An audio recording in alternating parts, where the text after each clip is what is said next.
Live cities की night bulletin दिन भर बिहार में आपका स्वागत है। मैं हूं हर्षिता सिंह। सबसे पहले आज की सुर्खियों पर एक नजर। कोरोना संकट से सहमा बिहार। मुख्यमंत्री नीतीश कुमार के जनता दरबार में हुआ कोरोना विस्फोट।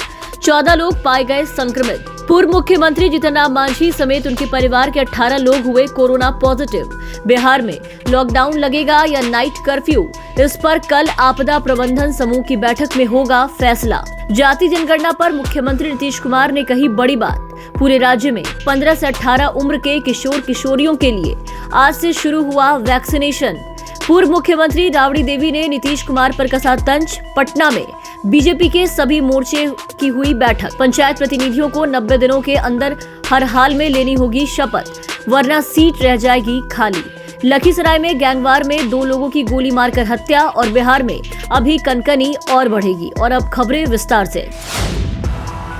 बिहार में अचानक कोरोना संक्रमण की रफ्तार बढ़ गई है। पिछले 5 दिनों में इसकी रफ्तार 5 गुना हो गई। सुबह में कोरोना के एक्टिव केसों की संख्या 1200 के पार हो गई। आज उस समय हड़कंप मच गया जब जनता दरबार में मुख्यमंत्री कार्यक्रम में धड़ाधड़ कई लोग संक्रमित पाए गए। सबसे पहले वहां पहुंचने वाले फरियादियों में 6 लोग कोरोना पॉजिटिव निकले। इसके बाद वहां खाना बनाने वाले 5 लोग पॉजिटिव पाए गए। खाने वाले होटल मौर्य के स्टाफ थे, जबकि फरियादी सासाराम, सिवान और नवादा जिला के लोग थे। बताया जाता है कि वहां के कुल 14 लोग जांच में संक्रमित पाए गए। जनता दरबार में मुख्यमंत्री कार्यक्रम में फरियादियों व अन्य लोगों के अभी कोरोना पॉजिटिव होने की खबर आ रही थी कि पूर्व मुख्यमंत्री जीतन राम मांझी की भी संक्रमित होने की खबर आ गई। मांझी के साथ ही उनकी पत्नी शांति देवी, बेटी पुष्पा मांझी, बहू दीपा मांझी, पीए गणेश पंडित सहित 18 लोग संक्रमित हो गए। सभी की कोरोना रिपोर्ट RT-PCR जांच के बाद सामने आई है। सभी के सैंपल कल रविवार को जांच के लिए गए थे। दरअसल जीतन राम मांझी बीते 4 दिन से बीमार थे। उन्हें सर्दी, खांसी और शरीर में दर्द की शिकायत थी। परिवार के अन्य लोगों में भी इसी तरह के लक्षण दिखे। तब सबों की जांच कराई गई। पॉजिटिव पाए जाने के बाद सभी अपने महकार गांव स्थित घर में आइसोलेट हो गए। बिहार में कोरोना के बढ़ते संक्रमण को देखते हुए लोग सहम गए हैं। एक बार फिर लोगों के मन में लॉकडाउन या फिर नाइट कर्फ्यू को लेकर के संशय की स्थिति आ गई है। बिहार में लॉकडाउन लगेगा या नाइट कर्फ्यू, इस पर कल मंगलवार को बड़ा फैसला होगा। इसके संकेत मुख्यमंत्री नीतीश कुमार ने भी दिए। दरअसल कल आपदा प्रबंधन समूह की बैठक होने वाली है, जिसमें जो भी फैसला होगा उस पर अमल किया जाएगा। पत्रकारों के सवाल का जवाब देते हुए मुख्यमंत्री नीतीश कुमार ने कहा कि कोरोना पर कोई बड़ा निर्णय नहीं लिया जा सकता है। बिहार में 15 से 18 साल की आयु वाले किशोर किशोरियों के लिए वैक्सीनेशन का कार्य शुरू हो गया। IGIMS में इसकी शुरुआत मुख्यमंत्री नीतीश कुमार ने की। इस मौके पर स्वास्थ्य मंत्री मंगल पांडे समेत उनके वरीय पदाधिकारी व डॉक्टर मौजूद रहे। सबसे पहले लखीसराय की छात्रा रितिका को वैक्सीनेशन दी गई। उसके बाद NCC के बच्चों को वैक्सीन की पहली डोज दी गई। जाति जनगणना को लेकर मुख्यमंत्री नीतीश कुमार ने बड़ी बात कही है। दरअसल जाति जनगणना को लेकर के अभी तक सर्वदलीय बैठक नहीं हुई। इसे लेकर जब पत्रकारों ने पूछा तो उन्होंने कहा कि बीजेपी को छोड़कर सभी पार्टियों की राय आ गई।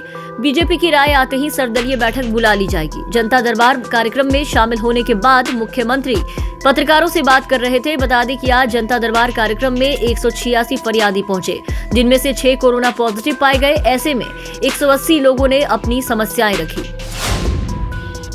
पूर्व मुख्यमंत्री राबड़ी देवी ने मुख्यमंत्री नीतीश कुमार के समाज सुधार अभियान को लेकर के तंज कसा है। राबड़ी देवी ने कहा है कि नीतीश कुमार आजादी से पहले पैदा हुए थे, सबसे ज्यादा नौकरी उन्हीं की थी। दरअसल समाज सुधार अभियान के दौरान सीएम नीतीश कुमार ने विपक्ष पर ये कहते हुए हमला किया था कि किसी को कुछ जानकारी नहीं है, सब ऐसे ही बोलते रहते हैं। इसी पर आज राबड़ी देवी ने नीतीश कुमार को निशाना बनाया। राबड़ी देवी ने कहा कि हम लोग पहले से ही विशेष राज्य के दर्जे की मांग कर रहे हैं। हम लोग चाहते हैं कि बिहार को विशेष राज्य का दर्जा मिले। पटना के रविंद्र भवन में आज बीजेपी के सभी मोर्चों की आवश्यक बैठक हुई। इसमें पूरे बिहार से सभी समितियों के प्रदेश अध्यक्ष से लेकर के अन्य पदाधिकारी शामिल हुए। बीजेपी के प्रदेश अध्यक्ष संजय जायसवाल भी इस राज्य स्तरीय बैठक में शामिल हुए।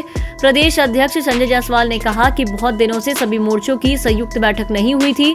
बैठक में निर्णय लिया गया कि केंद्र और बिहार सरकार के कार्यों को बीजेपी के नेता और कार्यकर्ता गाँव-गाँव में पहुँचाएंगे। सूत्रों की माने तो यूपी चुनाव पर भी चर्चा हुई। हालांकि इसे लेकर किसी ने अधिकृत बयान नहीं दिया है। बिहार में नवनिर्वाचित पंचायत प्रतिनिधियों को अब हर हाल में 90 दिनों के अंदर शपथ लेनी होगी। ऐसा नहीं किए जाने पर उनकी कुर्सी चली जाएगी और उनका पद खाली माना जाएगा। दरअसल बिहार के गांव में पंचायत की सरकार बन गई है। सूबे के 24 दिसंबर से ही नवनिर्वाचित मुखिया समेत तमाम पदों के लिए शपथ ग्रहण चल रहा है। राज्य निर्वाचन आयोग ने इसके लिए 31 जनवरी तक का समय निर्धारित किया। इस दौरान यदि नवनिर्वाचित प्रतिनिधि शपथ नहीं ले पाएंगे तो उन्हें अगले 52 दिनों के अंदर हर हाल में शपथ लेनी होगी, यानी 90 दिनों के अंदर शपथ लेने पड़ेंगे, नहीं तो पद खाली माना जाएगा और उनकी कुर्सी चली जाएगी। बिहार के लखीसराय में गैंगवार की घटना ने पुलिस प्रशासन की नींद उड़ा दी। गैंगवार में 2 अपराधियों की हत्या कर दी गई। ये वारदात नगर थाना स्थित बिजली कार्यालय के निकट हुई। मारे गए दोनों के सिर में गोली लगी है। कहा जा रहा है कि जान लेने की नीयत से ही दोनों के सिर में गोली मारी गई। मृतकों की पहचान अमहरा थाना क्षेत्र के भवनगावा निवासी अभय सिंह के पुत्र फुनू सिंह और पिपरिया थाना क्षेत्र के वलीपुर निवासी निरंजन सिंह के बेटे बिहारी सिंह के रूप में हुई। दोनों के खिलाफ विभिन्न थानों में कई आपराधिक मामले दर्ज हैं। बिहार में मौसम लगातार बदल रहा है। मौसम विभाग के अनुसार दिनों में तापमान में और गिरावट दर्ज की जाएगी। इससे रात की तरह ठंड दिन में भी लगेगी। बिहार में 5 से 10 किलोमीटर प्रति घंटे के रफ्तार से चल रही पछुआ और उत्तर पछुआ हवा की वजह से अभी कनकनी और बढ़ेगी। आज कोहरा और धुंध के साथ दिन की शुरुआत हुई। मौसम विभाग के अनुसार धरती के सतह से 1.5 किलोमीटर ऊपर तक पछुआ तथा उत्तर पछुआ हवा लगातार बह रही है। जिलों में भी मौसम का कुछ ऐसा ही हाल रहेगा। सुबह के समय हल्के से मध्यम स्तर का कोहरा होने से दिन में भी कनकनी बनी रहेगी। फिलहाल के लिए इस बुलेटिन में बस इतना ही। आप बने रहे लाइव सिटीज के साथ।